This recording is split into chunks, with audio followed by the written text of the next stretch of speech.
Allow him to get some off season. Allow him to be coached up. Allow him to start the season as a starter. And then you can see what type of player he really is. He has the pedigree. He has the ability, the skill set. I think he's good enough. We will see. And here's the deal. If Jalen Hurts is not the guy, let's say he can't figure it out this season, then the Eagles will be drafting high again next year, because when you talk about the talent around him, he doesn't have a bunch of talent around him at this point. So they'll be drafting high if Jalen Hurts is not the guy this season. And potentially at that point, I would look at getting a quarterback. That's a reasonable way to look at it. What do you think, Lewis? If you're running that ship right now, what are you thinking about with their high draft pick?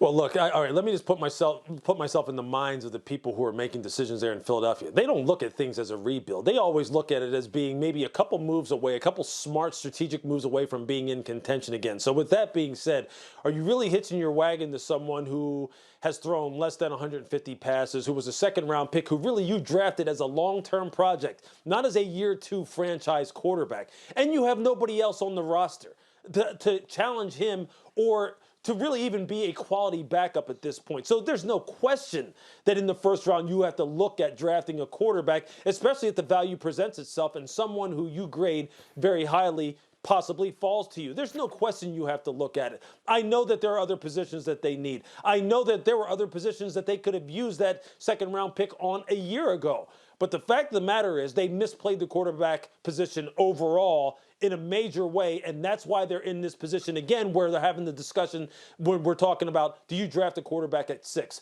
I think it's definitely in play. I think it's probably the position that they go with because, one, they don't have anyone else on the roster, and 2, how they look at themselves as always being contenders, and 3, how they look at themselves as being a quote-unquote quarterback factory, as they call it. Yeah, not to mention the fact that they play in a division where no one had a winning record last year, so maybe no matter what, you're not all that far away. I got to leave it there. Brian Westbrook, it's a pleasure to see you. Thank you for getting up with us here this morning. Let's do this again soon. We appreciate it.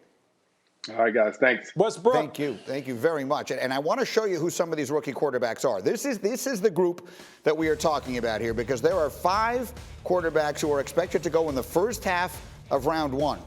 The Eagles have the 6th pick, so while not guaranteed, it certainly seems very likely that at least one of these quarterbacks will still be on the board by the time they draft, and maybe more than one. And so let me bring Mike T into the conversation here, and let's look at them. If you were stacking a board right now, Mike, just to make it clear for everybody, if you're a general manager and your team's looking for a quarterback, you're going to take those 5 guys and you're just going to put them in an order, right? If he's there, if he's there, if he's there. In what order would you put those 5 guys, Mike Tannenbaum?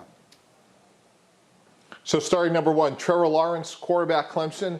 But Greeny, as you have mentioned, there are some blemishes on his record, but he's clearly the number 1 quarterback. He struggled this year against Ohio State, but he's going to go number 1 to Jacksonville. Number 2 is going to be Zach Wilson, quarterback, BYU. He's a dynamic playmaker, great athlete, very accurate down the field. He's going to go second. He's my number 2 quarterback. Number 3 is Mac Jones, a really smart quarterback who was very productive this year, replacing Tua at Alabama. And he's a guy that's moving up a lot of people's draft boards. He's more athletic than people realize.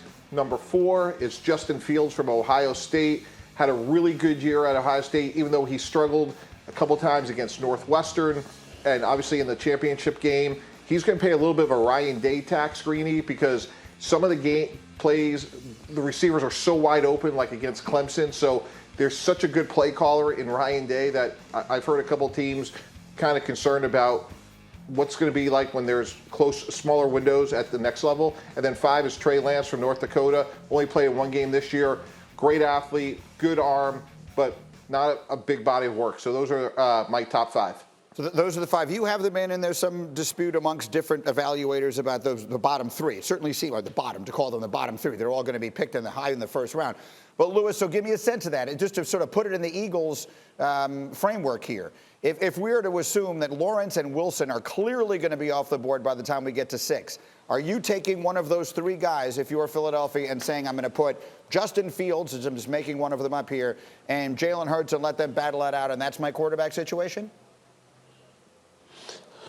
No doubt. Look, I think the guy who Mike has 3rd is the guy who, to me, is the wild card in this entire draft, and that being Mac Jones. And I think, look, from a mental standpoint, I think he is the guy who is going to separate himself as this whole pre-draft process plays itself out.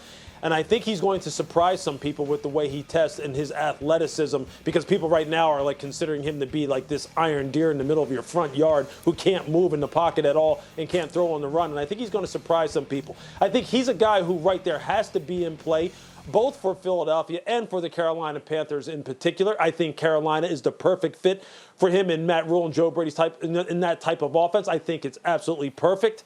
And look, Justin Fields, Trey Lance, those guys are tremendous athletes as well. Look, Trey Lance has a lot of good film up there at North Dakota State, especially in the play-action passing game and his ability to run the football. The same thing with Justin Fields. So like, all these guys are intriguing, but keep your eye on Mac Jones in particular. I really do think he is a guy who you haven't heard the last of as far as going higher than people think. Thank you for watching ESPN on YouTube. For live streaming sports and premium content, subscribe to ESPN+.